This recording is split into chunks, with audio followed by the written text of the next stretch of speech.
चीनी के दाम कम होने लगे। अच्छी खबर यह है, यह खुद सरकार दावा कर रही है। कैसे? लेकिन त्योहारों से पहले चीनी की कीमत पर कोहराम मचा। कई शहरों में चीनी के दाम 75 रुपए किलो तक पहुंच गए, लेकिन सरकार की सख्ती से चीनी के दाम कम होने लगे। चीनी की एक्स मिल कीमत 18% घटकर 55 रुपए किलो हो गई, यानी थोक व्यापारियों को मिल से मिलने वाली चीनी 18% सस्ती हुई है। आमतौर पर एक्स मिल और खुदरा कीमतों के बीच 7 से 8 रुपए का अंतर होता है। पिछले दिनों चीनी की मिल वाली कीमत 67 रुपए तक पहुंच गई थी, लेकिन खाद्य सचिव कह रहे हैं कि कड़े फैसले का असर दिखने लगा है। कालाबाजारी पर रोक और लाखों टन चीनी आयात से सुधार हुआ है। देश में चीनी की कमी वाली अफवाहों पर अंकुश लगाया गया है। जमाखोरी की जांच के लिए फ्लाइंग स्क्वाड बनाए गए हैं। इसके बाद देश में मिल वाली चीनी के दाम 50 रुपए के आसपास पहुंच गए। मिल के बाद अब थोक और खुदरा बाजार में भी कीमत कम होने लगी है, यानी आम आदमी की रसोई तक फिर पहले की तरह चीनी मिलने वाली है। आम लोगों को फिर 50 रुपए के अंदर 1 किलो चीनी मिल सकती है। यह अच्छी खबर है। लेकिन आपको याद होगा, सीएम योगी ने पहले दिन कहा था कि यूपी वालों को डरने की जरूरत नहीं, क्योंकि यूपी के पास पर्याप्त चीनी मौजूद है। देखिए कितनी चीनी यूपी के पास है। चीनी मिलों में जो चीनी है वो 1,79,000 क्विंटल चीनी है मौजूद। निजी चीनी मिलों में 1,50,000 क्विंटल मौजूद है चीनी।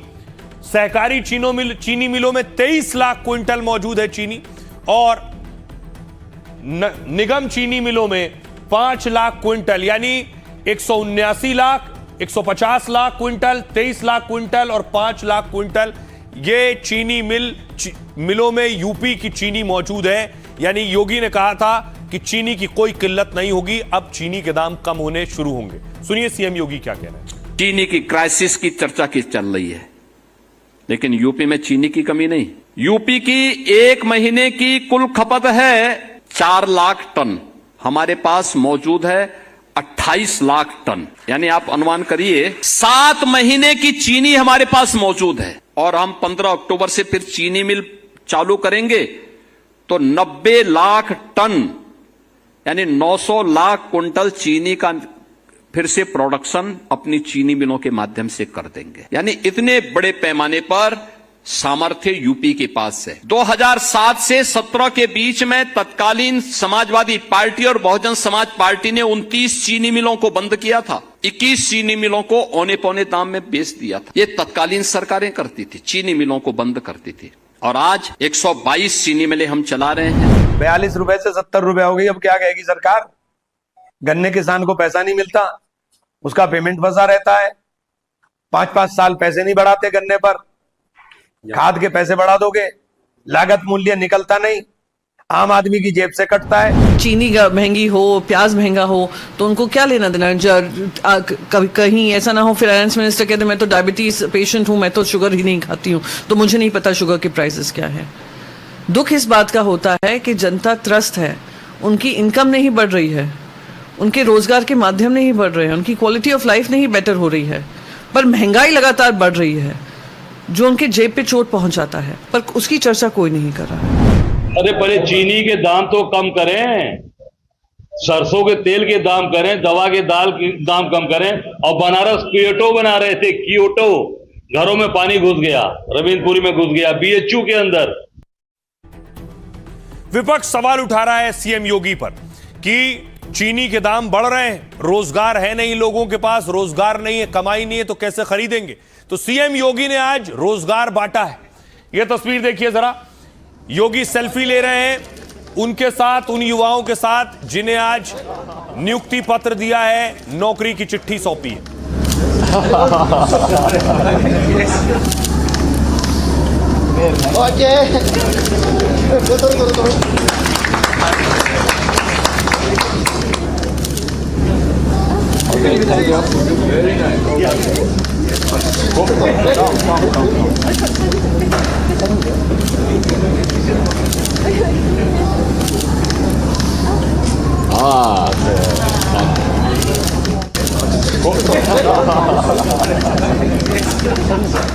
एक बड़ी चीज ये कि सभी सियासतदान इस वक्त युवाओं पर फोकस कर रहे हैं, चाहे वो सीएम योगी हो या फिर अखिलेश यादव हो। सीएम योगी यूपी में युवाओं पर खास ध्यान दे रहे हैं। युवाओं और नौकरियों को लेकर बड़ी योजना बना रहे हैं। योगी ने 3,500 3,500 युवाओं को नियुक्ति पत्र सौंपा है। युवाओं के साथ सेल्फी खिंचाते हुए बड़ा ऐलान किया, कहा 1 लाख युवाओं को हम सरकारी नौकरी देंगे। 6 महीने में 1 लाख नियुक्ति पत्र देने की बात की है। 9 साल में 9,30,000 युवाओं को सरकारी नौकरी दी है। सभी आयोग और बोर्ड से कहा है भर्ती प्रक्रिया और तेज करें। सीएम योगी जल्द ही युवाओं से सीधी बात भी करेंगे। चुनाव से पहले कॉलेज यूनिवर्सिटी पर खास कार्यक्रम है। योगी के मंत्री छात्रों युवाओं से सीधे संवाद करेंगे और नेताओं को रील बनाने और डिजिटल ट्रेनिंग दी जाएगी। अब देखिए, सभी नेता कर रहे हैं, अखिलेश यादव भी पीछे नहीं। उन्होंने कहा किया 200 से ज्यादा सोशल मीडिया इन्फ्लुएंसर से मिल चुके हैं अखिलेश। सीजेपी के प्रदर्शन को समर्थन दिया, उनकी तारीफ भी की। युवा सांसद प्रिया सरोज और इकरा हसन को आगे कर रखा है। 6 सितंबर को सहारनपुर में सपा का युवा योद्धा सम्मेलन है। जेनजी के मुद्दों के साथ यूपी चुनाव का शंखनाद किया और समाजवादी पार्टी खास डिजिटल वॉर रूम भी बनवा रही है। रील्स और सोशल मीडिया के जरिए युवाओं से जुड़ने की तैयारी है। सपा एक अलग युवा घोषणा पत्र जारी करने की तैयारी में भी है। तो सभी सियासतदान आखिर युवाओं को क्यों आकर्षित करना चाहते हैं? युवा एक बड़ा वोट बैंक है। क्यों? देखिए जरा आंकड़े देखिए। 27 में यूपी में चुनाव है, ये आंकड़े खुद बता देंगे कि आखिर युवा क्यों पसंद है सियासतदानों को। कुल मतदाता उत्तर प्रदेश में है 13 करोड़। उसमें जेनजी यानी युवा कितने हैं? 13 करोड़ में जेनजी है 2 करोड़। जेनजी यानी युवाओं की हिस्सेदारी 15% है, 15%। और कितनी सीटों पर यह 15% युवा असर डालेगा? 2 करोड़ युवा यूपी में कितनी सीटों पर असर डालेगा? 80 से 120 सीटों पर असर डालेगा। 2022 में देखिए, बीजेपी को इस युवा का वोट मिला था 40 से 42%, लेकिन अखिलेश भी पीछे नहीं थे।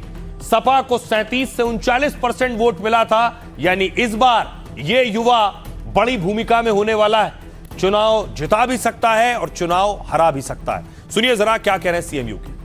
9,30,000 से अधिक नौजवानों को हमने सफलतापूर्वक पारदर्शी तरीके से बिना भेदभाव के प्रदेश के अंदर सरकारी व्यवस्था में नौकरी देने में सफलता प्राप्त की। मैं प्रदेश भर के युवाओं को इस बात के लिए आश्वस्त कर रहा हूं कि अगले 6 महीने के अंदर 1 लाख नौजवानों को फिर सरकारी नियुक्ति पत्र अलग अलग स्टेज में हर सप्ताह उपलब्ध करवाने जा रहे हैं। पिछली सरकारें युवाओं के भविष्य के साथ खिलवाड़ करती थी, एक छात्र के जीवन के साथ खिलवाड़ करती थी।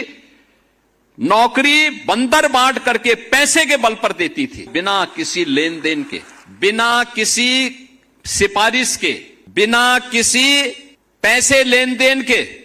आज उसको नियुक्ति पत्र प्राप्त हो रहा है, उसके सपनों को एक उड़ान मिल रहा है। 2017 के पहले संभव नहीं था। 2017 के पहले यूपी के सामने संकट था, इसलिए क्योंकि इन युवाओं की उपेक्षा हुई थी। अपने प्रदेश में तो नौकरी नहीं मिलती थी, लेकिन यूपी की छवि इतनी खराब थी, कर्फ्यू, दंगा, उपद्रव, भ्रष्टाचार, ये यूपी की पहचान बन चुकी थी। मेरा चयन एग्रीकल्चर डिपार्टमेंट में एग्रीकल्चर टेक्निकल असिस्टेंट पद पर हुआ है और मुझे आज बहुत ही ज़्यादा खुशी महसूस हो रही है कि मुझे आज माननीय मुख्यमंत्री जी से मुझे नियुक्ति प्राप्त की गई है और मेरे परिवार में भी बहुत सी सारी खुशियाँ आई हैं। मुझे जॉब मिली, उसके लिए मेरी फैमिली बहुत ज़्यादा खुश है और मुझे भी बहुत ज़्यादा खुशी मिली है। Thank you. अब बड़ी चीज यह है कि योगी आदित्यनाथ ने नियुक्ति पत्र बांटा, 3,500 युवाओं को नौकरी दी, लेकिन अखिलेश यादव पर हमला किया। योगी ने मंत्रियों के साथ बैठक की और कहा कि अखिलेश के राज में चाचा भतीजे वसूली करते थे। योगी ने सपा पर हमला किया।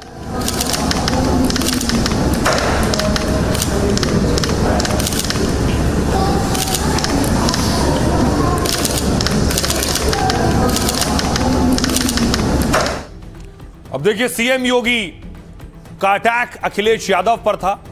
योगी ने कहा 2017 के पहले नियुक्ति का विज्ञापन निकलते ही चाचा भतीजे की जोड़ी और महाभारत का खानदान वसूली करने के लिए प्रदेश भर में निकल पड़ता था। नौजवान भटकता रहता था, परिणाम नहीं आता था और अंततः माननीय न्यायालय को स्टे लगाना पड़ता था। गलती युवा की नहीं होती थी, गलती आयोगों में बैठे हुए और उस समय की सरकार के भ्रष्ट मंत्रियों की होती थी। हम नकल माफिया की भी और विभिन्न संस्थाओं में बैठे हुए माफिया की कमर को भी तोड़ेंगे और उसके आकाओं को भी जमीन आसमान दिखाने का काम करेंगे। इस पर अखिलेश यादव ने पलटवार किया, कहा बीजेपी असली मुद्दों से भटकाना चाहती है। वंदे मातरम के मुद्दे में लोगों को उलझाकर महंगाई, बेरोजगारी जैसे मुद्दों को पीछे करना चाहती है। बीजेपी शिक्षा व्यवस्था को बर्बाद कर रही है। हम चाहते हैं कि बच्चों को गर्म खाना मिले। सपा सरकार में जो बर्तन खरीदे गए थे वही आज भी चल रहे हैं। सुनिए सीएम योगी आदित्यनाथ को और अखिलेश यादव को। अरे बच्चों को स्कूल खोला है, आप टीचर्स नहीं है, फैसिलिटी नहीं है, क्या उम्मीद करोगे भविष्य कैसे बनेगा? आप नई टेक्नोलॉजी का जमाना है, एआई का जमाना है। हमारे मुख्यमंत्री एआई नहीं जानते, उन्हें लगता होगा ए फॉर उनका नाम या विपक्षी किसी नेता का नाम। कभी बच्चे गोदी में, कभी बच्चों को खिलाते हुए तस्वीरें आ रही है, अच्छी बात है। इसके बाद बहुत फुर्सत मिलेगी बच्चों से बातचीत करने की। समाजवादी सरकार बनेगी। आने वाले समय में प्राइमरी स्कूलों की व्यवस्था को सुधारने का काम करेंगे। हमने पहले दिन से तय कर रखा है कि जो 17 के पहले की परिपाटी थी कि नियुक्ति का विज्ञापन निकलता था, चाचा भतीजे की जोड़ी और महाभारत का पूरा खानदान फिर वसूली के लिए प्रदेश भर में निकल पड़ता था। नौजवान भटकता रहता था, परिणाम नहीं आता था और अंततः माननीय न्यायालय को कोर्ट में स्टे लगाना पड़ता था। लोग ये मानते थे कि ये युवा किसी लायक नहीं, क्योंकि ये नौकरी नहीं प्राप्त कर रहा है। गलती युवा की नहीं होती थी, गलती उन आयोगों और बोर्डों में बैठे हुए और उस समय की सरकारों में बैठे हुए सरकारी तंत्र में भ्रष्ट उन राजनेताओं की और उन लोगों की होती थी जो बेईमान और भ्रष्ट किस्म के लोग वहां बिठा दिए गए थे। अखिलेश यादव बात कर रहे थे लड़कियों की, बच्चियों की। यूपी से एक और खबर है आज स्कूल को लेकर, स्कूल में हिजाब को लेकर मांग थी छात्राओं की कि स्कूल जाएं तो हिजाब में जाएं, इसकी इजाजत मिलनी चाहिए। और यह मामला कोर्ट पहुंचा, Allahabad high court. Allahabad high court में इस मामले में क्या कुछ फैसला है। याचिकाकर्ता छात्राओं का कहना था, छात्रा 11वीं की नाबालिग छात्रा ने कोर्ट में याचिका लगाई और कहा हिजाब पहनना उसकी धार्मिक मान्यता से जुड़ा है, इसे पहनने से उसे मौलिक अधिकार प्राप्त होते हैं। वो कक्षा 10 तक हिजाब पहनकर स्कूल आती रही। वो 11वीं कक्षा भी हिजाब पहनकर ही स्कूल जाना चाहती है, लेकिन स्कूल हिजाब पहनने की इजाजत नहीं दे रहा है। ऐसे में स्कूल को निर्देश दिया जाए कि उसे हिजाब पहनने से ना रोकें। स्कूल ने कहा यह शिक्षा संस्थान है जहां सभी छात्रों के लिए एक समान ड्रेस कोड है। किसी एक छात्रा को अलग छूट देने से स्कूल की व्यवस्था प्रभावित होगी। इलाहाबाद हाई कोर्ट ने कहा स्कूलों में यूनिफॉर्म के नियम का पालन करना जरूरी है। यूनिफॉर्म के बिना किसी धार्मिक भेदभाव वाला माहौल बना रहता है। समानता बनाए रखने के लिए कोई संस्था ड्रेस कोड लागू कर सकता है। शिक्षण संस्थान ने जो ड्रेस कोड तय किया है वो छात्रों को मानना होगा। किसी भी छात्रा या छात्र को अपनी पसंद से बदलाव का अधिकार नहीं है। महिलाओं के लिए हिजाब का इस्तेमाल इस्लाम का जरूरी हिस्सा नहीं है और कोई सबूत नहीं है कि उसे ना पहनने पर महिला धर्म से बाहर हो जाएगी। स्कूल में व्यक्तिगत आधार पर हिजाब पहनने की अनुमति नहीं दी जा सकती है। यह कोर्ट का फैसला था। सुनिए याचिकाकर्ता क्या कुछ कह रहे हैं और वकील क्या कह रहे हैं। ये आदेश पारित किया कि हिजाब इस्लामिक आस्था का कोई हिस्सा नहीं है और अगर किसी भी शैक्षिक संस्था में कोई ड्रेस कोड है या यूनिफॉर्म है तो सभी छात्र छात्राओं को उसका पालन करना चाहिए और किसी तरह की अनिवार्यता नहीं रखनी चाहिए। कोर्ट ने ये सुनवाई करने के बाद उस याचिका को खारिज किया। तो जो बच्चियां स्कार्फ पहनकर या हिजाब पहन करके स्कूल जाना चाहती हैं, हम समझते हैं कि उन पर कोई रोक नहीं होनी चाहिए और जो स्कूल का यूनिफॉर्म है लाजमी तौर पर सबको वो यूनिफॉर्म पहनना है अगर आपको उस स्कूल में पढ़ना है। लेकिन उसी के साथ साथ स्कार्फ को या हिजाब को अलाउ करना चाहिए। इससे जो है वो किसी की भी आस्था को कोई खतरा नहीं है, किसी के जो है वो सम्मान को कोई खतरा नहीं है, लेकिन सभी को जो है वो जो संस्थान है, जो शैक्षणिक संस्थान है या भी कोई संस्थान हो, उसके जो सभी कोड हैं, ड्रेस कोड है, उसके जो अनुशासन है, उसकी जो व्यवस्था है, उसका सबको सम्मान करना। अगर कोई व्यक्ति अपनी आस्था के साथ हिजाब पहनता है तो उसको परेशानी नहीं।